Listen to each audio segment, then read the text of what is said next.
देखिए जी, इससे पहले पार्लियामेंट अगर नहीं करती तो कौन सा शफाफ है।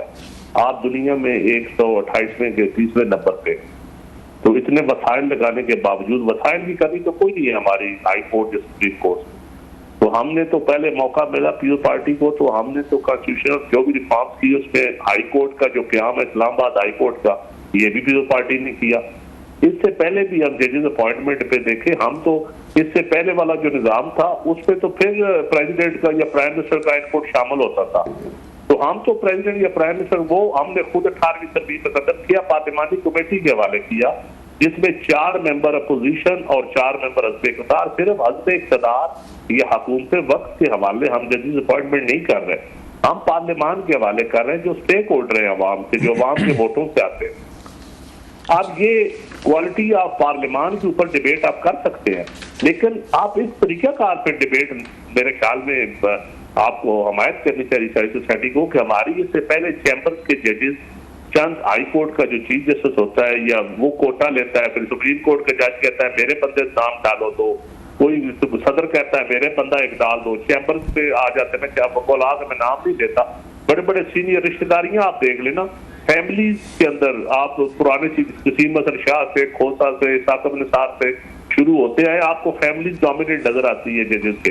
तो मेरे ख्याल में जजेस की अपॉइंटमेंट पे बड़ी एक तफसीलन गुफ्तगू होनी चाहिए, इस पे डिबेट होनी चाहिए। आप अपने पड़ोसी ममालिक में जजेस अपॉइंटमेंट का तरीकेकार देख लें, डेवलपिंग कंट्रीज का, डेवलप्ड कंट्रीज का देख लें। तो मेरे ख्याल में जो आइडियल है, क्योंकि अदल निजाम अदल ठीक होगा तो आपकी जमहूरियत भी मजबूत होगी, आपके मुआशरे में जो लोग रोते हैं अपने हकूक के लिए, वही ये सारी चीजें उस वक्त हल हो सकती हैं जब आपका जुडिशियल सिस्टम एक मजबूत होगा। जी चंद साहब, बहुत शुक्रिया सर, आपने टाइम निकाला, बड़ी अहम बातें आपने रीजनेबल लॉजिकल की हैं। लेकिन 2-3 सवालात उठते हैं सर। आपने कहा कि जुडिशल सिस्टम ठीक होगा तो मुल्क भी ठीक होगा, बिल्कुल ठीक कह रहे हैं, आइडियली तो ये कुछ होता है। लेकिन हमने देखा है कि यहाँ पे तो जो अदालत ये मेरे हक़ में फ़ैसला कर दे वो बहुत अच्छी है, आपके हक़ में कर देगी तो मैं कहूँगा ये तो चमक का नतीजा है। आपको याद होगा मैं चमक क्यों कह रहा हूँ। तो यहाँ तो इस तरह चलता है, नवाज शरीफ साहब के हक़ में आ जाएगा तो आप लोग कहते थे जनाब ये उनके साथ मिल गए। बेनज़ीर भुट्टो साहब ने कई दफ़ा कहा था कि लाहौर के वज़ीर आज़म को ये इंसाफ मिल जाता है, उनकी असम्बली बहाल हो जाती है, मेरी असम्बली लड़काने वाले वज़ीर आज़म की नहीं होती। तो यहाँ पे तो अगर यही कुछ होता, जैसे खान साहब आजकल जो हैं वो अदालतों के खिलाफ हैं क्योंकि वो समझते हैं अदालतें हुकूमत के साथ मिली हुई हैं। तो ये कंसेंसस कैसे पैदा होगा कि जनाब सुप्रीम कोर्ट जो है वो सबको वो ये पसंद होगी। मुझे तो नहीं याद पड़ता इन 20-25-30 सालों में जब से इस्लामाबाद आया हूँ कि किसी एक हुकूमत ने कहा हो, किसी एक अपोजिशन ने कहा हो कि हाँ ये अदालत ये जजेस ठीक हैं। सर इसको कैसे एड्रेस करेंगे आप? देखिए जी खलासा साहब, बड़ी सीधी सी बात है। इससे पहले अदलिया जो थी हमेशा वो एस्टैब्लिशमेंट के साथ सेम पेज पे होती थी और पार्लियामान उसके उल्ट खड़ी होती थी। छोटे सूबों की जो आप बात करते हैं तो आप देख लें बलूचिस्तान, सिंध या KPK के साथ हमेशा सुप्रीम कोर्ट का रवैया कैसा रहा, ये हिस्ट्री देख लें। शहीद मोहतरमा बेनज़ीर भुट्टो ने जो जो बातें की है आज तारीख में साबित हुई है कि सारों में वजन था। लाहौर के साथ, लाहौर के वज़ीर आज़म के साथ भी रवैया और रहा है, ताकतवर ईवानों के साथ उनका रवैया और रहा है। अब तो सारे लोग मानते हैं कि कौन क्या कर रहा है, आपको सामने चीजें खुल के आ गई है। साकिब निसार की टेप्स के बाद, सयूम की टेप्स के बाद, ये सारी चीजें अब तो सोशल मीडिया का दौर है। अब तो वो ढकी छुपी चीजें रह नहीं जाती। नई नस्ल को तो आपने तो बीबी के डायरेक्ट इंटरव्यू सुने या डायरेक्ट बातें सुनी है, नई नस्ल को तो पुरानी बातें अब जाके साबित हो रही हैं कि वो ठीक थी। ये बात ठीक है कि जिसके हक में हो वो उस वक्त कहता है, अदलिया के साथ खड़ा हो जाता है जिसके खिलाफ हो, लेकिन अल्टीमेटली हमने इसको कहीं पे तो रोकना है ना। अब साकिब निसार साहब का दौर था तो वो PTI के हक में था, उस वक्त वो रिफॉर्म नहीं करने दे रहे थे। जब इफ्तिखार चौधरी का दौर था वो नून लीग के हक में था, वो नहीं रिफॉर्म करने दे रहे थे। इसी तरह जिस तरह पुराने अदवार आते रहे हैं तो वो हमेशा एस्टैब्लिशमेंट के हाथों रही है जुडिशरी। अब वक्त आया है अगर एस्टैब्लिशमेंट को ये एहसास हो गया है कि आप रिफॉर्म कर लें तो मैं समझता हूँ कि हमें इस चीज को अप्रिशिएट करना चाहिए कि आज एस्टैब्लिशमेंट रोड़े नहीं अटका रही। सर वो इसलिए भी मैं आपकी सारी बात काट रहा हूँ, मैं सॉरी आपकी बात कर रहा हूँ, शायद एस्टैब्लिशमेंट इसलिए भी रोड़े नहीं अटका रही होगी, शायद उनको इसमें दिलचस्पी भी हो कि जनाब कि अगर 3-3 साल यहाँ पे एज लिमिट बढ़ जाती है तो इसमें तो सबको फ़ायदा है, सारे चीफ्स जो हैं वो कवर हो जाएंगे, सरकारी मुलाजमीन, सिविल, मिलिट्री, जजेस, ये सारे जितने भी ग्रेड 1 से 22 तक। तो एस्टेब्लिशमेंट तो इसलिए रोड़ा नहीं अटका रही, वो तो चाह रही होगी कि बिल्कुल जी गो अहेड प्रोसीड इट। और मेरी तो खबर ये भी है कि शायद जो डिबाकल हुआ है अभी ये तरामीम पे, उस पर खुश भी नहीं है कि आपने मिस हैंडल किया, गलत तरीके से मामला किए हैं, जिसकी वजह से कंट्रोवर्सी बढ़ गई है। सर उन्होंने तो कोई मसला नहीं इन तरमीमों से, they could be the beneficiaries. खिलाफत साहब, दो बातें हैं। देखिए, अगर आप ये दो चीजों को आप मिक्स कर रहे हैं, उम्र के जजेस की उम्र या किसी और की उम्र, वो पॉइंट आपका वैलिड है। मैं तो समझता हूँ कि ये एक्सटेंशन का काम खत्म होना चाहिए इस मुल्क में। पॉलिटिकल जमातों के अंदर भी राय, आप इन चीजों को उन चीजों के साथ मिक्स न करें। आप कॉन्स्टिट्यूशनल अमेंडमेंट देखें, वो जरूरी है, कॉन्स्टिट्यूशनल कोड जरूरी है, लेकिन ये पॉइंट ठीक है, इसमें बहुत सारी चीजें ऐसी भी है जिसपे आज मैं समझता हूँ कंसेंसस नहीं हो सकता, तो उनको पेंडिंग रखा जा सकता है। उनको जो मुआशरे में आप समझते हैं, जिस वक्त आप समझते हैं कि ये चीजें हमारे लिए ठीक नहीं है, पार्लियामान में बैठी जमातें अगर इस पर डिबेट करती हैं और कहती हैं कि ये चीजें पर्सन स्पेसिफिक है या ये चीजें सिस्टम के खिलाफ है, ये गलत रवायात है, तो मैं समझता हूँ गलत रवायात को भी खत्म होना चाहिए। उस पर तो कभी, आपको पता है, मैं तो ऐसे आप में बोलते ही नहीं हूँ, इसकी कीमत भी पे करते हैं, जहाँ तक कॉन्स्टिट्यूशनल कोड का तल्लक है तो वो बहुत जरूरी है।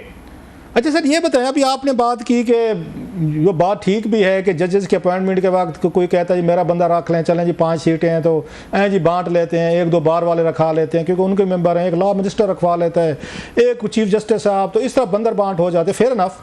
लेकिन हमने ये देखा है सर कि अगर आप ये सिस्टम करते भी हैं, जो कि होना चाहिए फेयर इनफ, कि आपकी पार्लियामेंट सुप्रीम है और यहीं से नॉमिनेशन सब कुछ, लेकिन आप लोग नहीं करेंगे, जो हुकूमत होगी वो फिर वहाँ पे अपने हाउस में नहीं इसी तरीके का करेगी का पोजीशन, और आपके लोग जो मतलब एक पीपल्स लॉयर फोरम का जनाब कि आपके भी तो ग्रुप्स हैं वकला में, एक इंसाफ जो फोरम है, इमरान खान साहब का ग्रुप है, हामिद खान साहब वाला है जो उनको हट, ऐसे नवाज शरीफ साहब के ग्रुप्स हैं, तो हर कोई तो अपने अपने ग्रुप्स को, वकीलों को, वो बार के सदूर को साथ मिला के वो तो उनके बंदे रखेंगे जो कल को हमारे लिए प्रॉब्लम पैदा ना करें। सो ये पोलिटिसाइजेशन तो हो जाएगी, पार्लियामेंट में आएंगे तो तमाम तीनों पार्टी, इमरान खान साहब होंगे या नवाज शरीफ साहब या आपके ये बिलावल साहब, तो आप लोग अपने बंदे नहीं वहां पे इंडक्ट करेंगे सर? राजा साहब, आप जितना पार्लियामान को या पार्लियामानी कमेटी को जितना आप कवर करते रहे सर, बहुत कम तजिया नगार होंगे जिन्होंने वो रिपोर्टिंग की होगी जी। आप बेहतर समझते हैं कि पार्लियामान के अंदर जब कमेटी सिस्टम ओपन होता है, हाउस ओपन होता है, उसमें कितनी चीजें मनूवर होती है, हमेशा जो इन कैमरा चीजें होती हैं उनमें मनूवरिंग होती है। आप पार्लियामान के अंदर जब चीजें ओपन हो जाएंगी, जब डिबेट्स होंगी, यकीन जानिए ये मुल्क के लिए, कौम के लिए बहुत बेहतर हो। मैं जाती तौर पे समझता हूँ, और मैं आज से नहीं, मैं तो 15 साल से कह रहा हूँ जुडिशियल रिफॉर्म्स होनी चाहिए। जब देखिए ना, अभी आप जजेस अपॉइंटमेंट देख लें, आप देख लें कि चैम्बर बांटते हैं, 3-4 सीनियर वकालत चैम्बर है, उनका एक जज लाजमी होता है, उसके बाद हाई कोर्ट का जज अपनी लिस्ट देता है, लॉ मिनिस्ट्री एक अब तो लॉ मिनिस्टर की लिस्ट कम ही आती है, चीफ जस्टिस अपनी लिस्ट देता है।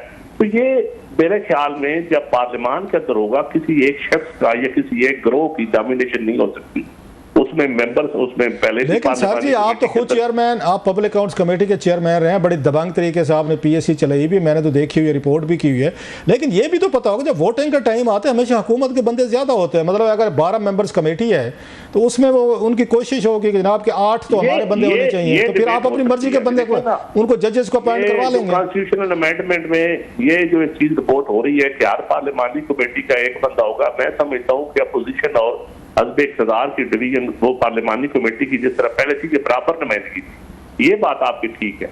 या तरीकाकार आप देखें, ट्रांसपेरेंट कर ले, मजीद ट्रांसपेरेंट कर ले, लेकिन किसी एक शख्स के या किसी एक इदारे के हाथ में नहीं रही चीजें रहनी। लेकिन सर ये बताएं चांद साहब, हमने माजी में देखा है, पिछली, मेरा ख्याल है मैं गलत नहीं कह रहा, 3-4 हुकूमतें निगरान बनने लगी, जब कोई एक तो मुझे बता दें पिछले 2000 मेरा ख्याल है 8 के बाद कोई एक यहाँ पे निगरान हुकूमत अपोजिशन लीडर और प्राइम मिनिस्टर ने बैठ के खुद आपस में तय करके बनाई हो, कंसेंसस पे की हो अपोजिशन और हुकूमत ने। हमेशा या वो इलेक्शन कमीशन के पास जाते, आपकी कमेटी बनी हुई है सर, कमेटी के पास जाता है, वहाँ कंसेंसस नहीं होता, पहले अपोजिशन और उसका ये वज़ीर आज़म का नहीं होता कि कौन वज़ीर आज़म होगा, कैबिनेट क्या होगी, उसके बाद वो रेफ़र किया जाता है कमेटी को, सर आपकी कमेटी है हाउस की, वहाँ पर फिर नहीं होता सर। इसके बाद एक ब्यूरोक्रेट को भेजा जाता है इलेक्शन कमिश्नर साहब को कि आप हमसे ज़्यादा अच्छे समझदार हैं, हम जो हैं यहाँ पे 25 करोड़ का जो दावा करते हैं, हम इस काबिल नहीं है कि हम 3-4 अपॉइंटमेंट्स बैठ के कंसेंसस से कर लें। अल्टीमेटली एक ब्यूरोक्रेट जो है 22वें ग्रेड का रिटायर, वो फैसला करता है कि इस मुल्क की निगरान हुकूमत क्या होगी। तो आपका क्या ख्याल है, जजेस के अपॉइंटमेंट पर राजी हो जाएंगे सारे के सारे, ये कर लेंगे सारी इत्तफाक़ात? देखिए, आप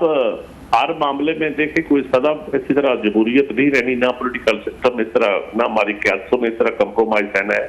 पॉलिटिकल जमातों के अंदर भी जमहूरियत आएगी और आवाजें तवाना होंगी लेकिन अल्टीमेटली तो हमें पार्लियामान को 73 के आइन के तहत जमहूरियत में हमने सदारती निज़ाम भी चला के देखे हैं। 32 साल इस मुल्क में सदारती निज़ाम चला है। अभी पार्लियामानी निज़ाम आपने चलाना है तो आपने छोटे सूबों को, छोटे इलाकों की आवाज को भी सुनना है। आपने गवादर, बदीन या राजनपुर के बंदे को भी सुनना है, तो उसकी आवाज पार्लियामान में मौजूद तो है।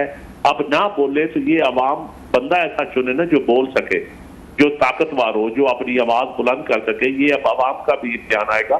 सिस्टम के अंदर खराबियां तो हैं, हमारे सियासतदानों के तो पल्ले है कुछ नहीं। हम इलेक्शन कमीशन के जिम्मे लगा देते हैं या और कमेटियों के जिम्मे लगा देते हैं, वो इस वजह से कि हम खुद कंप्रोमाइज हैं, हम खुद नाअहल हैं बहुत सारे मामलों में, हमारी कमजोरियां हैं जिस वजह से हम ब्लैकमेल होते हैं। ये बात ठीक है,